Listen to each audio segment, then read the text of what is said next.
আল্লাহ তাবারক ওয়া তাআলা বলছেন, নিশ্চয়ই প্রথম ঘর পৃথিবীর আমার ঘর বাইতুল্লাহ, যেটা মক্কা মুকাররমাতে আমি বানিয়েছি।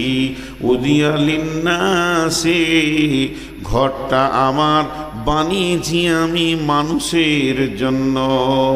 সেখানে কি হবে? হুদাল লিল আলামিন, সেখান থেকে হেদায়েতের তরঙ্গ পৃথিবীর কোণে কোণে পৌঁছে যাবে। সেখান থেকে হেদায়েতের তরঙ্গ পৃথিবীর কোণে কোণে পৌঁছে যাবে। প্রথম ঘর আমি বানিয়েছি, আর হেদায়েতের তরঙ্গ পৃথিবীর কোণে কোণে পৌঁছাবে। তাহলে কাবা হলো প্রথম ঘর। কে বানালেন? সে কোথা ছিল? গাছতলায় ছিল। আর ঘরটা আল্লাহর প্রথম পৃথিবীতে হলো। পৃথিবীতে অন্য কারো ঘর হলো না, আল্লাহর হলো। তাহলে কি আল্লাহ সেখানে বাস করেন? খাট রাখা আছে, ড্রেসিং টেবিল রাখা আছে? কি প্রয়োজন ছিল আল্লাহ? দুটি জিনিস। কে বানালেন? ইতিহাসের মধ্যে আছে, দুই রকম ইতিহাস প্রমাণ করে। একটা হলো পৃথিবীর প্রথম মানুষ হযরতে আদম আলাইহিস সালাম।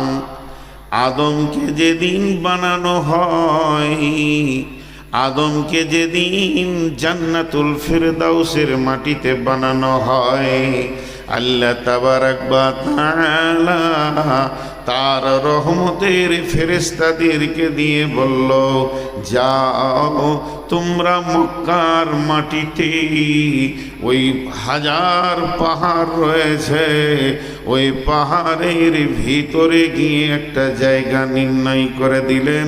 এই জায়গাতে আসমান থেকে তিনি ছায়া দিয়ে দিলেন। এই পরিমাণ জায়গাতে তোমরা আমার কাবা বানাও, কেবলা বানাও, বাইতুল্লাহকে বানাও। ফেরেশতারা কেমন বানালেন? দুটি চারটি পাথর এবং কিছু বালুকে এক জায়গায় জমা করে দিয়ে ওই জায়গাটা দুটা কাঠ খোঁটা দিয়ে ছেড়ে দিলেন। এটাই হয়ে গেল কাবা। কাবা মানে পায়ের উঁচু হাড্ডি। ওটা পাহাড়ের চারিদিকে একটা জায়গায় উঁচু হয়েছিল, তাই কাবা। আবার কেবলা বলা হয়। কেবলা মানে রুকুন, আল্লাহকে ডাকার একটা নিশানা। এই ঘরটা আল্লাহ বানালেন। বানানোর পর বলছেন, উদিয়া লিন্নাসি, এই ঘরটা আমি বানিয়েছি, ঘরটা আমি বানিয়েছি।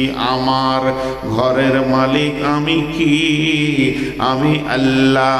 তবে ঘরটা আমি বানালাম মানুষের জন্য।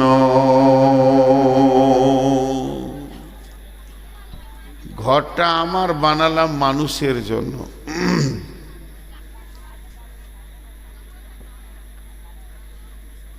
মোটামুটি 6-7টা নিয়ে আসবে, আগামীতে আর খানিক নিয়ে আসবে। আমি 2-4টা মোবাইল দেবো।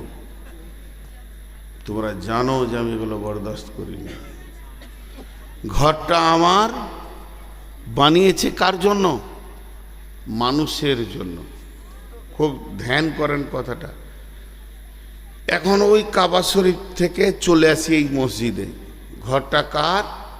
আল্লাহর। কিন্তু বানানো হচ্ছে কার জন্য? মানুষের জন্য, মানুষের জন্য, মানুষের জন্য। তাহলে মানুষ কি ওখানে শোবে? একটা উদাহরণ দিই। উদাহরণ হচ্ছে এই একরোল গ্রামটা। আপনাদের পঞ্চায়েতের নাম কি? নবগ্রাম। থানাও তো নবগ্রাম। দেখেন, পঞ্চায়েত নবগ্রাম, থানাও নবগ্রাম। তো এইখানটা কি নবগ্রাম? এই মাটিটা, এটাও নবগ্রাম। মুর্শিদাবাদ কি না? আচ্ছা, ওই গেটের কাছে মাটিটা কি? জঙ্গিপুর না নবগ্রাম? নবগ্রাম। খালি একটা ধ্যান দিয়ে শোনেন উদাহরণটা। মহিলারা বসে আছে, ওইটা কি? নবগ্রাম না অন্য কিছু? সবই তো নবগ্রাম।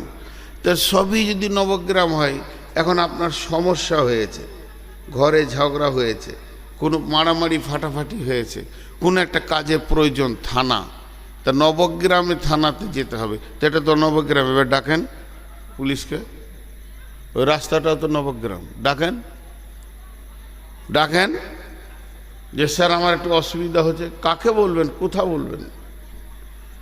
আমার একটু অসুবিধা হচ্ছে স্যার, আপনাকে একটু স্কট করতে হবে, একবার আসতে হবে। আপনি বলবেন তো কাকে বলবেন, কোথা বলবেন? এটা তো গোটাতেই নবগ্রাম, কিন্তু একটা অফিস হতে হবে, অফিস। থানাতেই গিয়ে যে সব জায়গায় বলবেন তা চলবে না, একটা কাউন্টার আছে, একটা অফিস আছে, সেই অফিসে গিয়ে আপনি বলবেন, তারা অ্যাকশন নেবে। তেমনি আপনার কোনো জিনিসের প্রয়োজন আছে, পঞ্চায়েতে একটা অফিস আছে, অফিসে গিয়ে বলতে হবে। তো পৃথিবীটা কার? আল্লাহর। সমস্ত পৃথিবীর মালিক আল্লাহ। আল্লাহকে কিন্তু সব জায়গা থেকে ডাকলে পাওয়া যায়, তবে মানুষ বিভ্রান্ত হয়ে যেত, কোন দিকে ডাকবো, কেমন করে ডাকবো আমার রবকে। তাই সারা পৃথিবীকে তা আল্লাহ তার একমুখী করার জন্যে যে সমস্ত মানুষ তার আল্লাহর একটা ঘর, যদি দরজা না থাকে তো বান্দা কাঁদবে কোথায়, বান্দা অভিযোগ করবে কোথায়?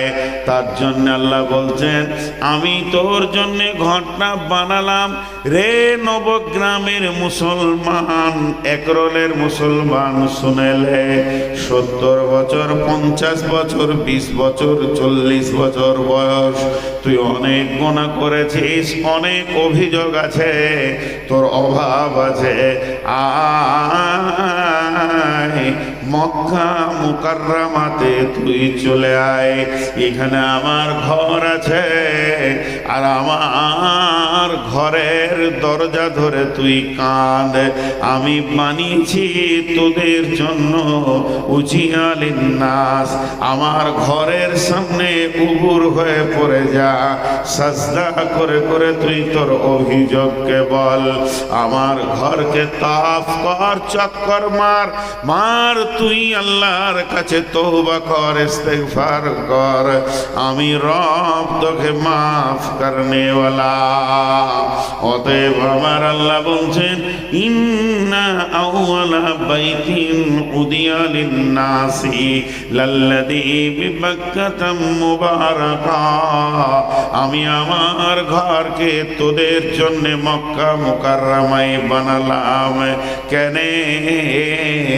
হুদাল লিন-নাস, সারা পৃথিবীর মানুষ এখান থেকে হেদায়েত পাবে, এখান থেকে তারা জ্ঞানের আলো পাবে এবং তৌহিদের দরজা পাবে তারা এখানটা।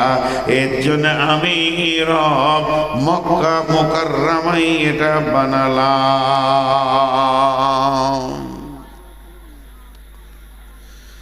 এবার সারা পৃথিবীতে খণ্ড খণ্ড হয়ে মসজিদ হতে শুরু হলো। আপনার মসজিদটা ওই কেবলা করা আছে মক্কার দিকে, জঙ্গিপুরের মসজিদ, শিলিগুড়ির মসজিদ, চীনের মসজিদ, জাপানের মসজিদ, সব কেবলামুখী করা আছে। তাহলে আল্লাহর ঘর বানালে অনেক নেকি। আল্লাহর ঘর যেখানে আপনার আমার অভিযোগ করার জায়গা, কিন্তু মাঝে একটা জিনিস আপনাদেরকে আমি একটু উলঝান তৈরি করব। উলঝান মানে দোদল্য হবে। আগেই বলে দিছি, মনটা আপনার আমার বলবে কি ব্যাপার, এত মসজিদ, দামি জায়গায় এত দান করলাম, সব করলাম, আর এখন কেমন কথা বলছেন? জি, পৃথিবীর মধ্যে সব থেকে খারাপ জায়গা মসজিদ। লেন, আল্লাহ বলছেন, বিসমিল্লাহির রহমানির রহিম, লা তাকুম ফীহি আবাদা, লা উসসিসা আলাত তাকওয়া মিন আউয়ালি ইয়াউমিন। বিশ্বনবী নামাজ পড়ার জন্য রেডি হয়ে গেলেন। বিশ্বনবী নামাজ পড়তে গেলে যা প্রয়োজন সব কাজ সেরে নিয়েছেন, উজু হয়ে গেছে। এবার নবীজি মসজিদের দিকে যাবেন। এমন সময় আল্লাহ তার ফেরেশতা জিবরাইলকে দিয়ে বললেন, হে জিবরাইল, তুমি আমার নবীকে আটকে দাও, আমার নবী যেন মসজিদে না যায়। আমি আল্লাহ এটা পছন্দ করছি না। আমি রসুলকে এত ভালোবাসি, আমার নবীকে, আমার নবী যেন মসজিদের দিকে না যায়। লা তাকুম ফিহে আবাদা। বিশ্বনবী হুজরা থেকে বের হবেন, মসজিদের দিকে যাবেন। এমন সময় জিবরাইল আমিন এসে সামনে দাঁড়িয়ে গেলেন। দাঁড়ানোর পর বলছেন, ইয়া রাসূলুল্লাহ, ইয়া হাবিবাল্লাহ, ও দয়ার নবী গো, আপনি মসজিদে যাবেন না। মসজিদটা এত নোংরা, আপনার মতো নবী মসজিদে পা রাখবে এটা আল্লাহ মেনে নিতে পারছেন না। আল্লাহ আমাকে জন্য পাঠালো, হে জিবরাইল, তুমি এক্ষুনি যাও আর আমার নবীকে গিয়ে আটকিয়ে দাও, ও যেন মসজিদে পা না রাখে। আল্লাহর রসুলকে মসজিদে যেতে গিয়ে আটকিয়ে দেওয়া হলো। নবীজিকে মসজিদ যেতে দেয়া হলো না, আটকে দেয়া হলো। এখন আপনার আমার মন কি বলছে? এতক্ষণ ভালো বলছিলাম, এবার গোলমাল শুরু হয়ে গেল। কথাটাই শুনে কেমন লাগছে যে আল্লাহ তার রসুলকে বলছে যে মসজিদে পা দিও না। আপনাকেও মনে হবে যে এই কথাটা উল্টা, কিন্তু যারা নামাজ পড়ে না এরা মনে মনে ভাবছে ওই জন্যই তো আমরা মসজিদে যাই না। ওদের জন্য কিন্তু খুব ভালো জুতের একটা খবর হয়ে গেল। আর এটা কোথা আছে? বেনামাজিরা শুনেলেন, কোরআনে সূরা তওবায় 108 নম্বর আয়াতে আছে যে রসুলকে মসজিদে ঢুকতে দেওয়া হয়নি, জিবরাইলকে দিয়ে আটকে দেওয়া হয়েছে। খোশ হয়ে গেল, এরা তো দলিলও পেয়ে গেল, খোশও হয়ে গেল। জি, আপনি এত রাতে মুরব্বী তাও বসে আছেন, বলো না?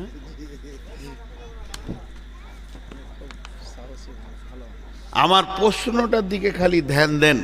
স্বয়ং রসুলের মতো লোককে মসজিদে ঢুকতে দেওয়া হয়নি, তাহলে যারা মসজিদে যায় না ওরাই ভালো।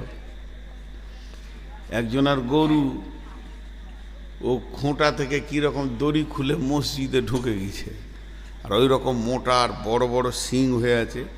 ইমাম সাহেব এনার সভাপতি ভাইয়ের মতো জানের ভয়ে ঢুকে গেছে ঘরে। ওখান থেকে চিল্লাইছে, গরু কার রে, এই গরু কার? জানলা দিয়ে চিল্লাইছে খালি, গরু নিয়ে যাবে, এই গরু কার?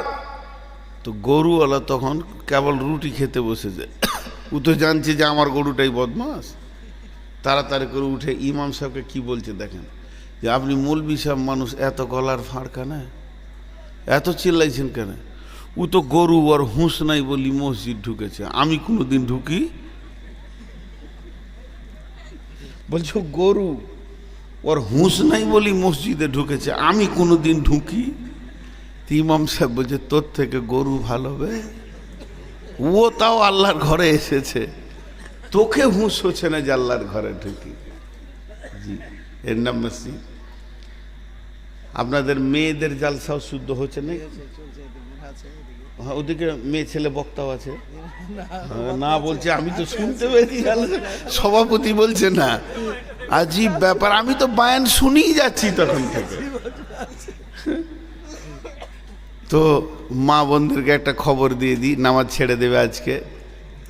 শুনেলেন একদম সহি কথা, এর মধ্যে কোনো ভেজাল নাই। নবীজির একটি বিবি ছিলেন, যে বিবিটা কোনো সতীন দেখেননি, তার নাম খাদিজা। খাদিজা যতদিন বেঁচে ছিলেন আল্লাহ আর নবী দ্বিতীয় কোনো বিয়ে করেননি। খাদিজা কত দামি মহিলা, আল্লাহর রসুল মরার আগে পর্যন্ত খাদিজাকে মনে রেখেছিলেন। খাদিজা কত দামি মহিলা, গারে হীরায় প্রতিদিনের খাবার যিনি দিয়ে আসতেন তিনি খাদিজা। শুধু এই পর্যন্ত নয়, খাদিজা মেয়েটা কত দামি, আল্লাহ সালাম দিয়েছেন, জিবরাইল সালাম দিয়েছেন, এই মেয়েটি নিশ্চিত জান্নাতি। এটা হলো রসুলের বিবি খাদিজা। ফাতেমা, উম্মে কুলসুম, রোকেয়া, জাইনাব, যে সন্তানগুলিকে নিয়ে রসুলের পরিচয়, এগুলো অন্য মেয়ের পেটে হয়নি, সবগুলি হয়েছে খাদিজার পেটে। অতএব খাদিজা ছিলেন নবীজির অনেক মহব্বতের বিবি। এবার শেষ ভেজালটা শুনেলেন, যেটা শুনলে আপনার আমার জান চুমকে যাবে। এই খাদিজা স্বয়ং বিশ্ব নবীর বিবি, জীবনে 5 ওয়াক্তের নামাজ পড়েননি। জীবনে 5 ওয়াক্তের নামাজ পড়ে, তাহলে আর নামাজ পড়বে না? সভাপতি সাহেব, ওরা তো দলিল পেয়েই গেল, এবার ঘর চলে এবার হয়ে গেছে কাজ, আর কেন নামাজ পড়ব?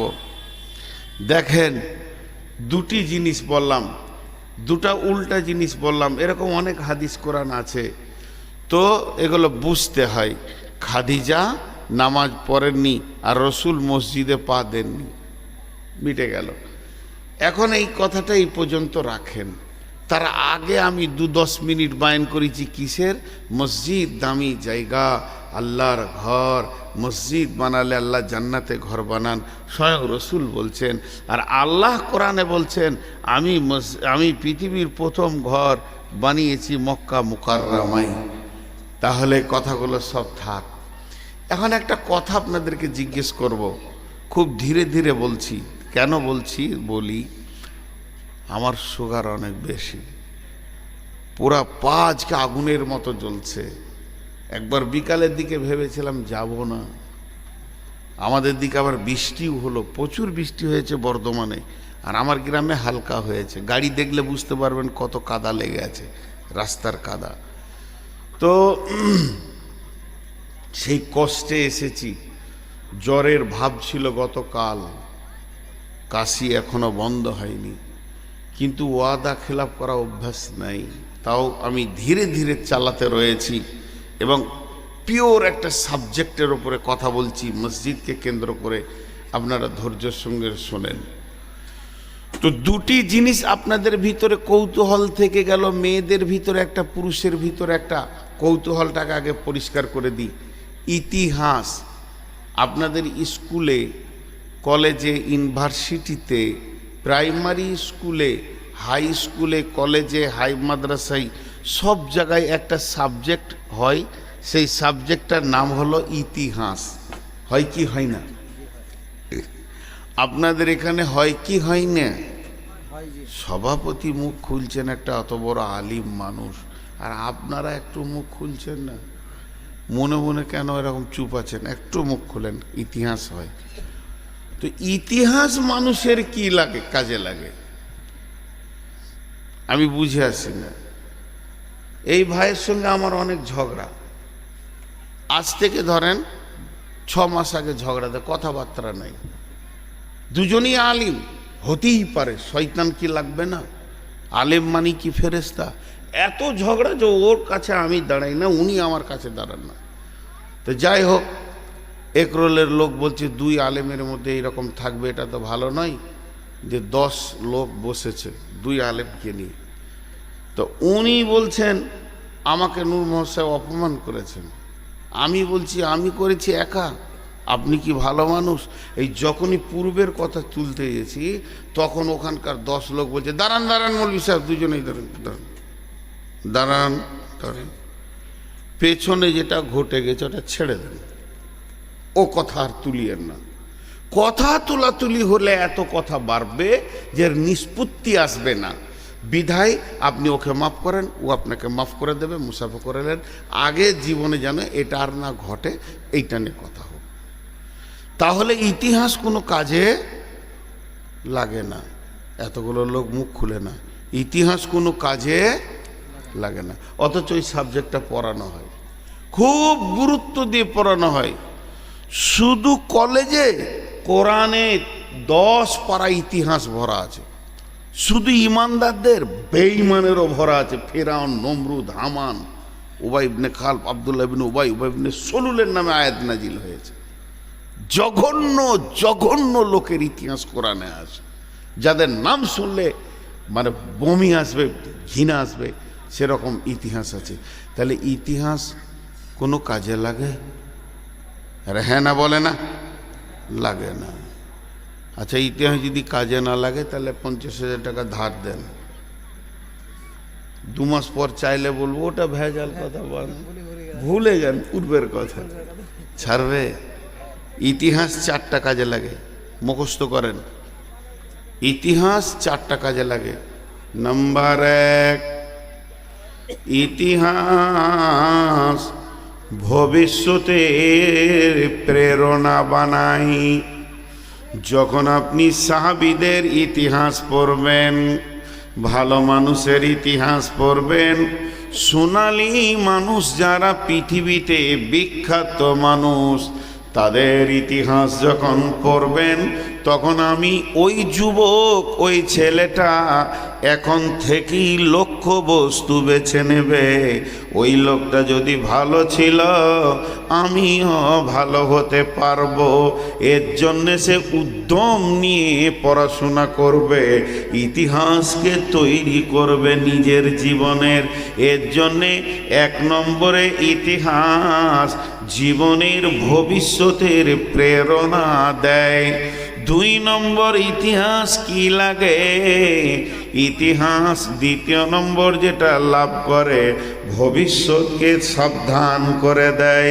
যখন ফেরাউন, নমরুদ, হামান বড় বড় কুখ্যাত ডাকাত, কুখ্যাত যারা পৃথিবীর বুকে বেঁচেছিল, জন মানুষকে কষ্ট দিয়েছে, ওদের ইতিহাস যখন পড়বে তখন নিজেকে তার থেকে সাবধান করবে যে এই লোকগুলো কখন কার ফেরাউন মারা গেছে, মানুষ এখনো তাকে ঘৃণার চোখে দেখছে। অতএব আমি ফেরাউনের মত লিব না। তাহলে আমি যদি একরলে বাস করি আর ওই ফেরাউনের মতো আচরণ করি, যেদিন আমি মারা যাব মানুষ আমাকে ঘৃণার সঙ্গে নাম নেবে। অতএব আমি ওই রাস্তাটা ছেড়ে দিব, মুসার রাস্তাটা ধরব। তাহলে ইতিহাস 1 নম্বরে কি করে? ভবিষ্যৎকে সাবধান করে। 2 নম্বরে কি করে? ভবিষ্যতের প্রেরণা জমায়। 2টা হলো। নাম্বার 3, ইতিহাস কি করে? পরিস্থিতিকে কন্ট্রোল করে। ইতিহাস কি করে? পরিস্থিতিকে কন্ট্রোল করে। আর 4 নম্বর, ইতিহাস মাফ করতে জানে না। আল্লাহ মাফ করে, কিন্তু ইতিহাস মাফ করতে জানে না। আপনাদের গ্রামের মসজিদের আমি ইমাম 10 বছর আগে ছিলাম। হঠাৎ আমার নামে একটা দুর্নাম ঘটে গেল যে মসজিদের 5,000 টাকা চুরি করেছে। নোংরা হয়ে গেল আমার ইতিহাসটা। তো গাঁয়ের লোক আমাকে সম্মানের সাথে বিদায় দিয়ে দিলে, বিদেশি মানুষ ভেজাল করিস না, ছেড়ে দে। তারপর আর ইমামই টিকছে না, বলছে আবার ওকে নিয়ে। লোকটা ভালো ছিল, এটা মনে হয় কোনো গোলমাল হয়ে গেছে। আবার 20 বছর থাকা হয়ে গেল, আবার 20 বছর থাকা হয়ে গেল। বেটির বিয়ে দিয়েছেন, বিয়াই এসছে বেড়াতে, জুমার খুতবা শুনে বলছে, মৌলবি কি গো, জান ঠান্ডা হয়ে গেল রে ভাই আপনাদের গাঁয়ের মৌলবির খুতবা শুনে। তা আপনি ভাত খেতে খেতে বলছেন 30 বছর থাকা হয়ে গেল, লোকটা খুব ভালো, খালি মাঝে একবার 5,000 চুরি করেছিল। ইতিহাস কেউ মুছতে পারে না, ইতিহাস মুছা কোনো ডাস্টার পৃথিবীতে আসেনি। একটা লোক পৃথিবী থেকে চলে গেছে, মারা গেছে, কবরে পড়ে আছে। কবরে হাড় নাই, হাড্ডি নাই, মাংস নাই, সব পচে শেষ হয়ে গেছে। তারপরও কবরের পাশ দিয়ে 2 বন্ধুতে বাইকে পেরিয়ে গেছে, আর একজন আর একজনকে বলছে এটা খবির ডাকাতের কবর। টুক করে বলে দিল, তার মানে ইতিহাস মাফ করতে জানে না।